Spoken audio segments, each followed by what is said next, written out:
Êxodo 14, versos 13 a 15. Aleluia.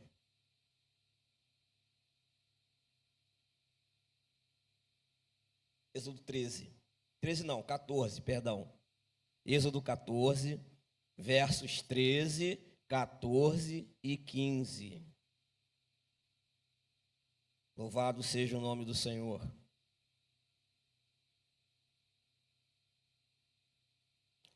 O texto nos diz o seguinte: Moisés respondeu ao povo: não tenham medo, fiquem firmes e vejam o livramento que o Senhor trará hoje, porque vocês nunca mais verão os egípcios que hoje veem.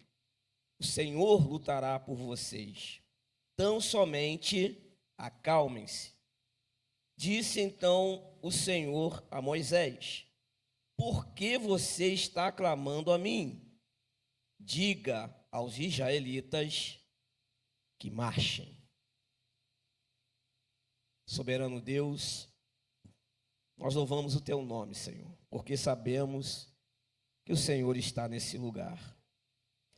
Neste lugar, Deus, existem homens e mulheres com corações quebrantados, que reconhecem quem o Senhor é, e assim como os anjos que se prostram e te adoram, agem, Senhor, da mesma forma. Nós adoramos o Senhor, ó Deus, porque reconhecemos que Tu és o nosso Deus e que não existe outro além de Ti. Pai, neste momento iremos nos debruçar sobre a Tua palavra. E assim, ó Deus, como Teu Filho orou, pedimos graça, Senhor, para sermos capazes, diante da nossa total limitação, em expor, em expressar a Tua palavra. Que o Teu Espírito nos ajude nessa tarefa. Assim te oramos no nome de Jesus. Amém. Nós temos 20 minutos para ministrar, mas eu acredito que o que Deus desejava falar está sendo falado. Então, o tempo é o de menos. Esse texto, querido, nos remonta à libertação do povo de Israel, ou do povo de Deus, que ainda não eram uma nação. Todos nós conhecemos o texto, conhecemos a história de que eles estavam cativos no Egito, e durante o cativeiro, eles clamavam por libertação. 380 anos se passaram, cerca de 11 gerações. Uma geração é compreendida por a cada período de 25 anos. Segundo historiadores, conforme o tempo vem passando, isso vem diminuindo, porque hoje a inteligência, o entendimento que uma criança de 10 anos tem, não é a mesma de que uma criança de 10 anos tinha há 10 anos atrás. As crianças hoje já nascem quase que falando. São dotadas de uma inteligência fora do comum. Mas, naquele tempo, segundo historiadores, uma geração, ela se renovava a cada 25 anos. Então, cerca de 11 gerações passaram debaixo do jugo da escravidão. 380 anos sofrendo sobre a escravidão. Mas durante todo esse período, eles clamavam, eles buscavam, eles imploravam o favor de Deus. Mas diferente do que nós muitas vezes achamos e queremos, Deus não está condicionado ao que eu quero. Deus não está condicionado ao que você quer. Dentro da relação que desenvolvemos com Deus, Ele é o Senhor. Às vezes nos esquecemos disso e queremos estabelecer para Deus tempo, como fazer, quando fazer. E esquecemos que na relação que desenvolvemos com Deus, Ele é o Senhor e nós somos servos. 380 anos depois, clamando, aprove ao Senhor enviar um libertador dentro do seu tempo, dentro do momento que Ele havia estabelecido. Ele envia o libertador e nós conhecemos a história do libertador. Moisés, retirado do rio, já que todas as crianças, todos os homens que nasciam, porque o povo se expandiu e cresceu de uma forma muito grande, e o faraó ficou com medo: esse povo vai me dominar, esse povo vai me conquistar, espera aí, vou dar um jeito nisso. E os primogênitos eram lançados dentro do rio Nilo. O rio Nilo, um dos maiores rios do Egito que existe até hoje, era conhecido porque dentro do seu leito haviam e ainda existem os maiores crocodilos existentes na face da terra. O crocodilo do Nilo é famoso porque ele chega a medir 8 metros de comprimento.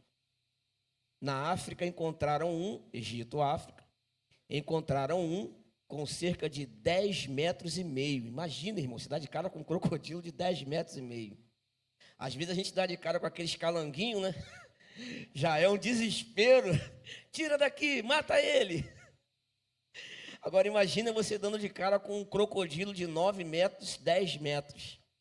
As crianças, os primogênitos, eram lançados ao rio e eram devoradas pelos crocodilos. Tudo que era possível a Faraó fazer para que o seu reinado permanecesse, para que Israel permanecesse escravo, ele fez. Tudo aquilo que estava ao alcance dele fazer para impedir que Deus fizesse algo em benefício do seu povo, ele fez. Mas uma coisa é certa: quando Deus decide operar, ninguém pode impedir. Quando Deus decide fazer, não há resistência. Por maior que seja o empecilho, por maior que se apresente a dificuldade, quando Deus deseja realizar, Ele faz. Moisés, milagrosamente, já estava dentro do córrego, do Nilo, é salvo. E ele é salvo e vai morar aonde? No palácio do rei. Dentro de 40 anos, Moisés aprende sobre a cultura dos egípcios, que era a mais avançada do mundo, já que controlavam e dominavam o mundo. Aprende sobre a cultura egípcia, aprende a ser um administrador. Moisés passa por um estágio na faculdade de 40 anos. Misericórdia, né? 40 anos estudando, eu estou há 4, já estou quase pedindo arrego. Mas Moisés passa 40 anos aprendendo e se desenvolvendo. Sabe por quê, meu irmão? Porque o seu Deus, o meu Deus, age com propósitos. Deus não pega a moedinha e joga para o alto e fica esperando para ver o que vai dar. Quando Ele está fazendo, Ele já sabe o que vai acontecer. Durante 40 anos Ele é preparado na nação mais poderosa que havia sobre a terra. E depois de um ato provocado provavelmente pelo seu temperamento, Moisés era como alguns de nós, tinha um temperamento sanguíneo. Quem sabe o que eu estou falando. Moisés era um camarada sanguíneo, e aí, para defender um hebreu, ele ataca um egípcio. Só que ele é visto, e por medo, ele foge. Moisés passa então mais 40 anos afastado daquilo que era a promessa de Deus para o povo de Israel. E aí Moisés conhece Jetro, conhece a sua família, nós já conhecemos a história. E um belo dia, Moisés vai levar o gado para beber água, para comer. E Moisés está seguindo a sua rotina normal. Está seguindo o caminho que ele fez provavelmente durante 40 anos. Está levando a sua vida a uma condição normal, sem alteração. Não sabendo ele o que Deus já tinha projetado para ele. E ele está seguindo com o seu gado. E de repente, ao passar por um arbusto. Essa semana no culto no lar a gente falou muito sobre isso. Ele passou por um arbusto. Algum problema em passar por um arbusto? Não, nenhum. Qual o problema? Nenhum. Mas havia um ponto interessante, né, Célia? Célia pregou sobre isso terça-feira. Havia algo interessante naquele arbusto, porque ele não era um arbusto comum. Havia penduricalhos de Natal naquele arbusto? Não. Havia fitas cintilantes naquele arbusto? Também não. Então, o que tornava aquele arbusto diferente? Eu imagino Moisés passando e olhando para aquele arbusto, um mato razoavelmente alto, e vendo ele pegar fogo. Até aí algo anormal? Também não. A região em que Moisés estava era uma região muito quente e dada a incêndios, como a gente vê aqui na Amazônia. Local muito quente, folhagem seca, acaba ocorrendo queimadas. Até então, o mato pegar fogo não era nada demais. Mas a questão era que o mato, ou o arbusto, ou como o texto fala, sarça, pegava fogo, mas não se consumia. Moisés deve ter olhado para aquilo e falado, mas o que é isso? Como é que pode isso? De repente, um de nós sairia correndo. Tem gente que se assusta com tudo, né? Mas Moisés para e observa. E, de repente, mais assustador ainda para alguns, do meio daquela sarça ardente sai uma voz. Olha só, irmãos, a quantidade de situações improváveis, a quantidade de situações não naturais, não normais, situações das quais a gente não está acostumado, situações que Moisés não estava habituado. Moisés foi chamado para viver algo sobrenatural. Moisés foi chamado para viver algo diferente. Moisés foi chamado para viver algo além. E o que Moisés foi chamado para viver, precisava expressar isso. A sarça pegando fogo, sem se consumir, e da sarça saindo a voz de Deus, convocando Moisés para uma grande obra. Nos nossos dias, eu não sei se faria o mesmo efeito que causou em Moisés. Provavelmente, nós faríamos uma selfie e colocaríamos no Twitter. Hashtag sarça ardente. Provavelmente faríamos uma selfie, colocaríamos nas redes sociais, espalharíamos, né, para ficarmos engajados, criaríamos conteúdo sobre a sarça que pega fogo e não se consome. Oi? Pediria isso? O pastor está dizendo, pediríamos até para curtir e compartilhar. Curta e compartilhe a sarça ardente. Talvez outros, assustados, correriam, fugiriam. Mas Deus tinha uma chamada específica para Moisés, para um propósito grande e sobrenatural. Talvez nós, nos nossos dias, para despertarmos e acordarmos para aquilo que Deus tem para a sua igreja, para aquilo que Deus tem para as nossas vidas, a sarça, de repente, precisaria, além de pegar fogo e não se consumir, e além de sair de dentro da sarça a voz de Deus, a sarça precisaria fazer outras coisas, tocar um cavaquinho, dançar uma rocha, fazer algo a mais, porque talvez nós, na nossa condição de tanta incredulidade, ainda assim duvidaríamos de ser a voz de Deus. Porque se temos ouvido a palavra, se a palavra tem sido ministrada, se a palavra tem sido pregada, se a palavra tem sido ensinada, se a palavra tem sido testemunhada, nós ainda assim não obedecemos. O nosso coração ainda fica duro.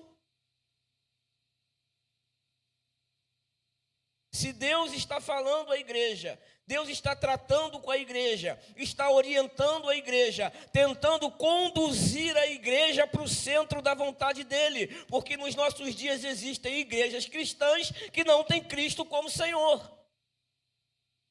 Porque nos nossos dias vivemos um evangelho sem o Senhor. Porque nos nossos dias igrejas se tornaram empresas cuja única finalidade é lucro.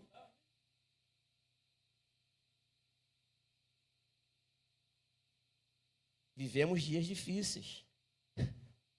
Vivemos dias difíceis. Talvez apenas no fato de queimar-se, não consumir-se e ainda assim saindo a voz de Deus, nós rejeitaríamos a chamada. Mas Moisés, mesmo com suas dificuldades, mesmo com o seu pesado falar, foi incumbido dessa grande obra, de ser instrumento de Deus, de ser usado por Deus para promover libertação. A gente sabe que a vida de um escravo, todo mundo aqui, eu acredito que passou pela escola, em algum momento lá na história antiga, Brasil colônia, teve um, mesmo que momentâneo, contato com a história da escravidão, que não é 100% verdade. Se nós formos olhar e pesquisar, na verdade, os livros de história que nós temos, vamos encontrar, assim como nós temos hoje na nossa sociedade, uma história tendenciosa, com viés ideológico, que não reflete nem espelha a verdade. Mas essa é a verdade que conduziu a vida de muitos de nós. E olhando para a escravidão, em que pessoas escravizavam outras, e talvez para surpresa de muitos, os primeiros donos de escravos não foram as pessoas de pele branca, porque quem escravizava os escravos eram os negros. Talvez você não soubesse disso. Os negros escravizavam os negros e vendiam os seus próprios irmãos a uma vida de sofrimento, de reclusão, de privação. Era isso que os judeus, embora não fossem escravos, mas vivendo numa condição análoga à escravidão, vivenciavam no Egito. Moisés é chamado para libertar um povo que provinha riqueza para uma outra nação através do seu trabalho. Moisés recebe essa grande missão. E como Deus, que conhece todas as coisas e tem poder para mover todas as coisas.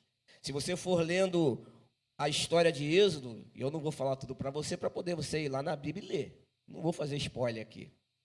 Mas se você for ler o texto que vem desde as pragas, todo o processo que aconteceu até chegar diante do mar, você vai ver Deus trabalhando em favor do seu povo.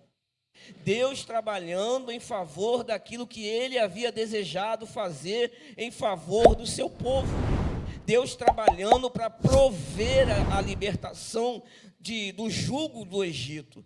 Deus trabalhando para prover libertação de uma situação que era humilhante para o próprio povo que ele havia edificado para si. Deus nos chama para fazer grandes coisas, irmãos. Deus chamou Moisés para uma grande obra, assim como ele tem chamado a igreja nos nossos dias para fazer uma grande obra. A questão é: estamos dispostos a fazer esta grande obra? Ou preferimos ficar na nossa zona de conforto, onde não somos confrontados, onde não somos ameaçados, onde não somos ridicularizados, onde não precisamos nos expor? Estamos dispostos a fazer uma grande obra, a colaborar com Deus naquilo que Ele quer fazer, ou preferimos ficar numa posição cômoda? Como igreja do Senhor no século 20, precisamos saber qual a posição que estamos tomando. Os dias são ruins e a tendência é que fiquem cada vez piores. Já existe uma perseguição velada, por enquanto é velada. Mas para deixar de ser velada não vai demorar muito.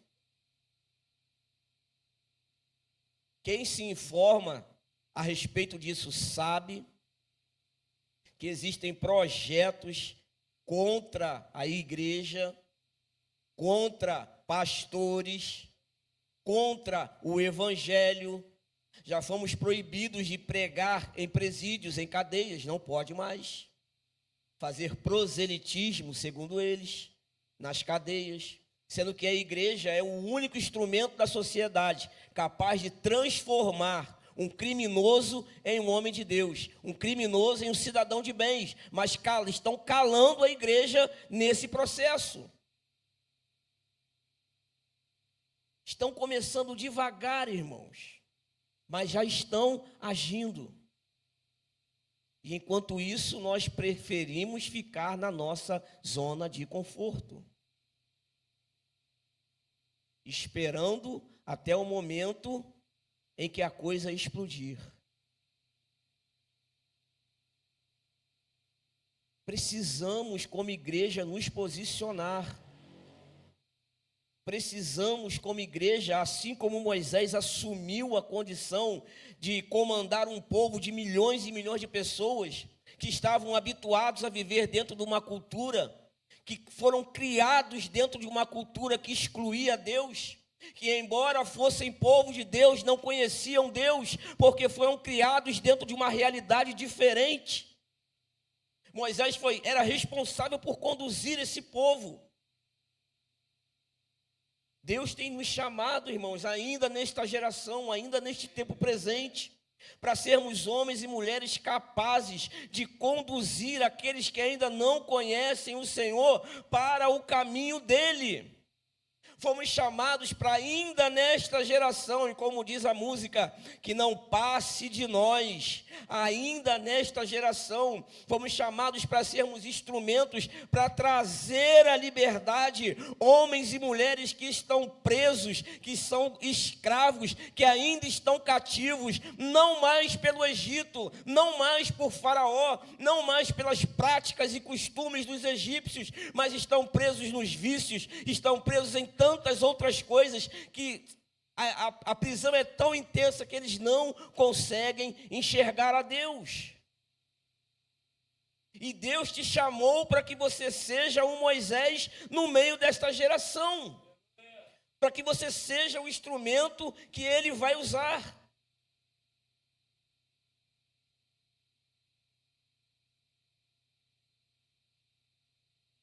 Fomos chamados para isso, irmãos.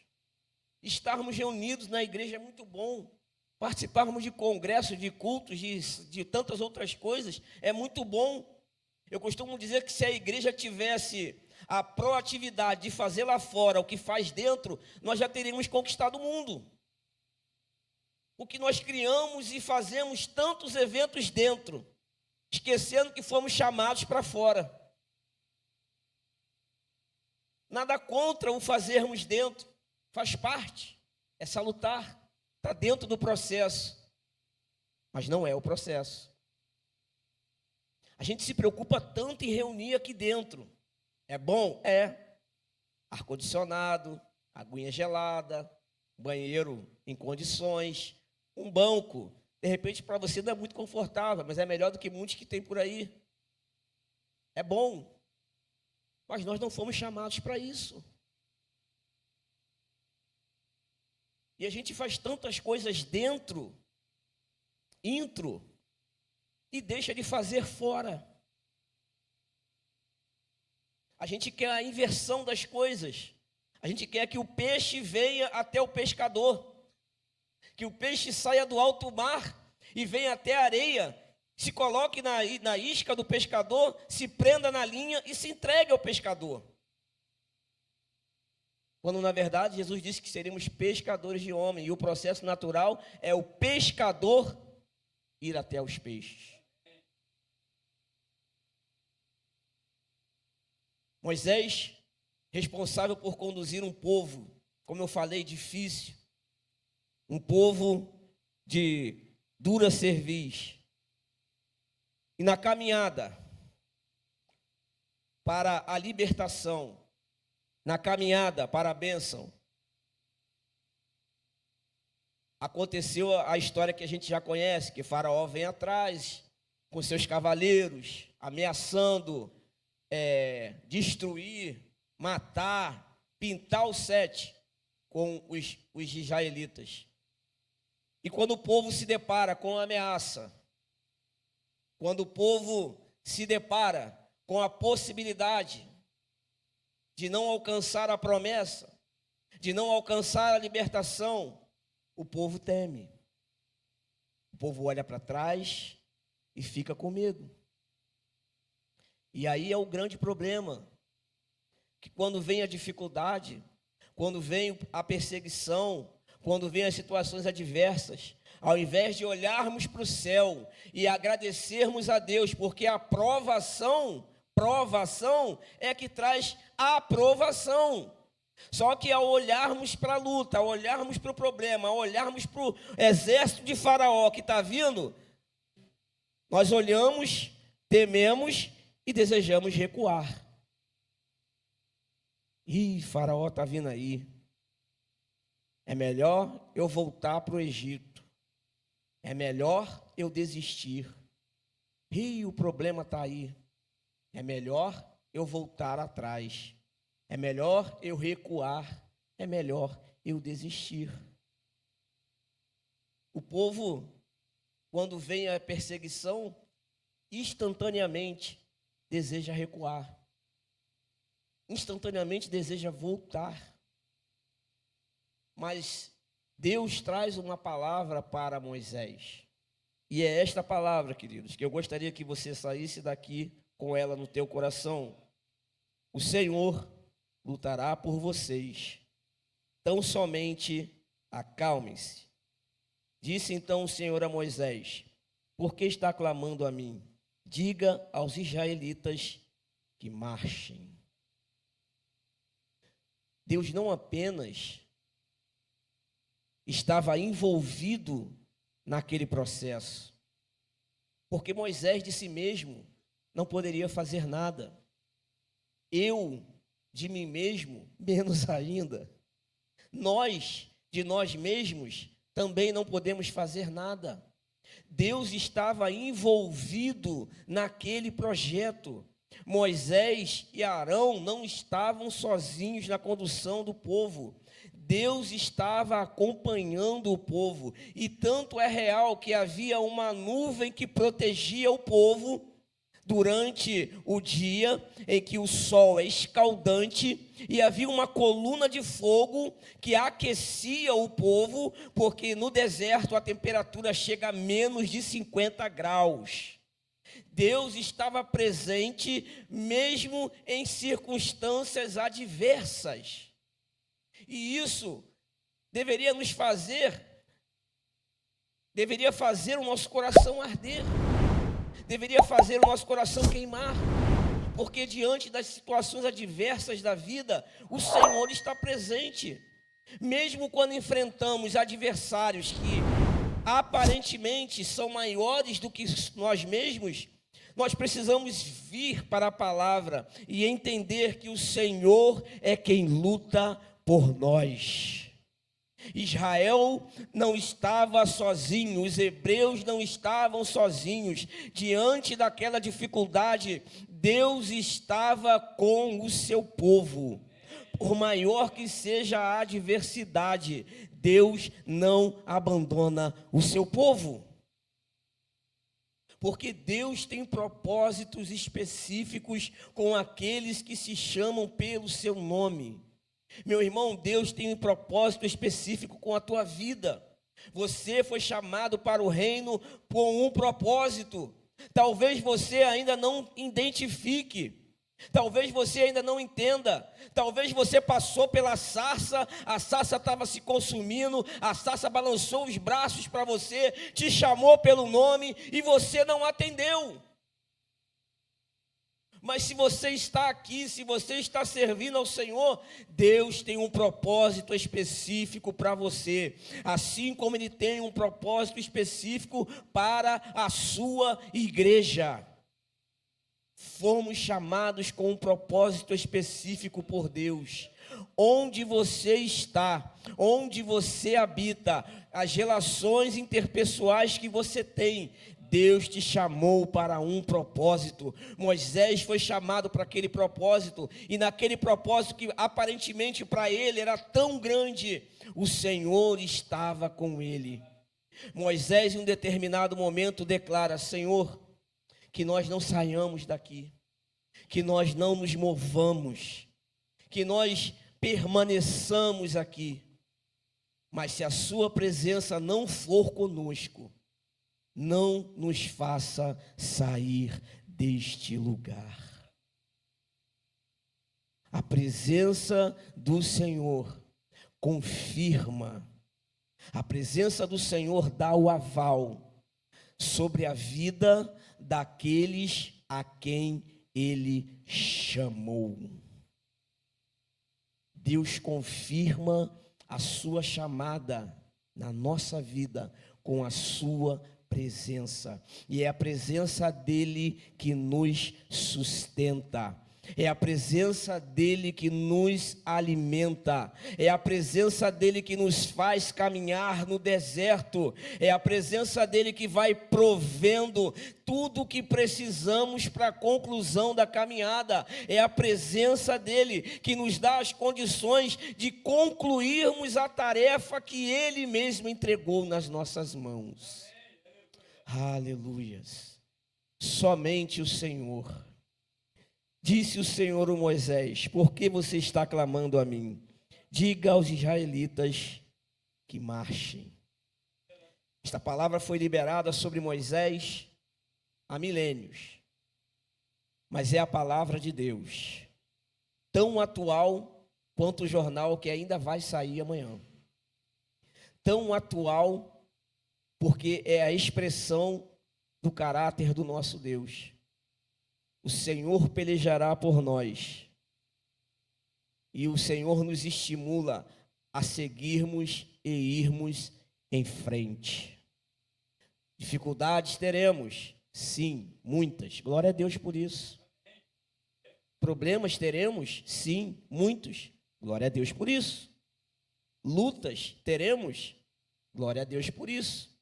Mártires teremos?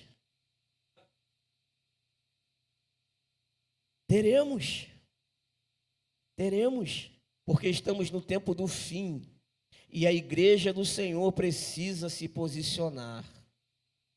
A igreja do Senhor precisa tomar posição.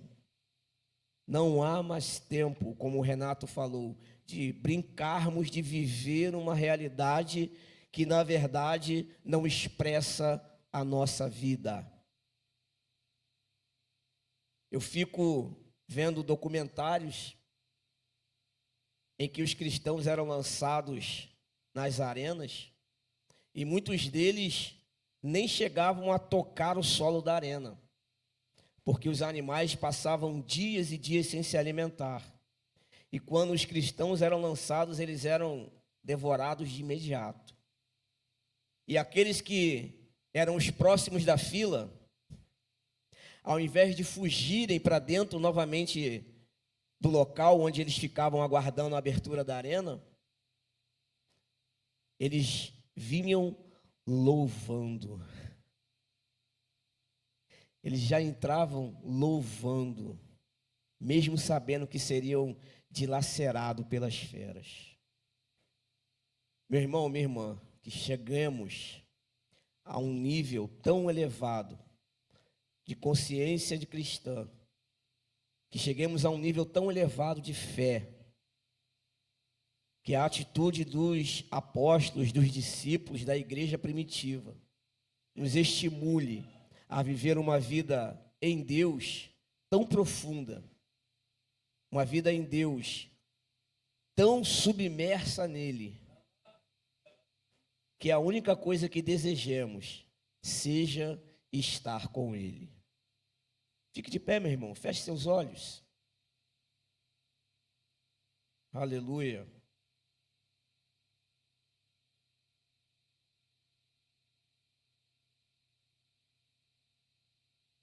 O Ministério de Louvor vai estar adorando.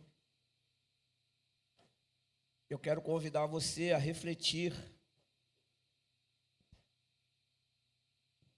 sobre o chamado de Deus para a sua vida, sobre o propósito que Deus tem para você.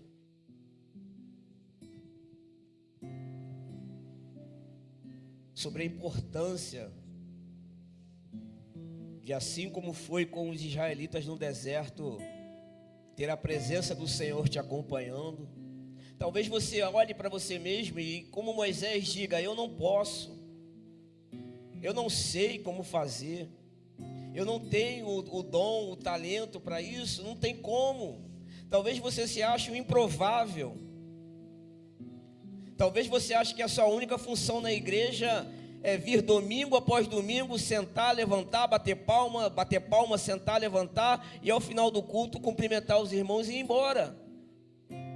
Tem pessoas que acham que a sua chamada é para isso. Mas Deus te chamou para muito mais, meu irmão. Deus te chamou para muito mais. Então, se você deseja realmente mais de Deus, se você deseja realmente estar na brecha, se você realmente tem certeza da chamada que Deus já te fez, aleluia, Ele está nesse lugar e Ele ouve o teu clamor. Se você precisa de direção, se você precisa de fortalecimento, se você precisa de graça de Deus, clame a Ele. Ele está nesse lugar, Ele ouve o teu clamor, Ele ouve a tua oração. Os ouvidos do Senhor estão direcionados para esse lugar. Clame a Ele, fale com Ele. Aleluia. Louvado seja o teu nome, Senhor.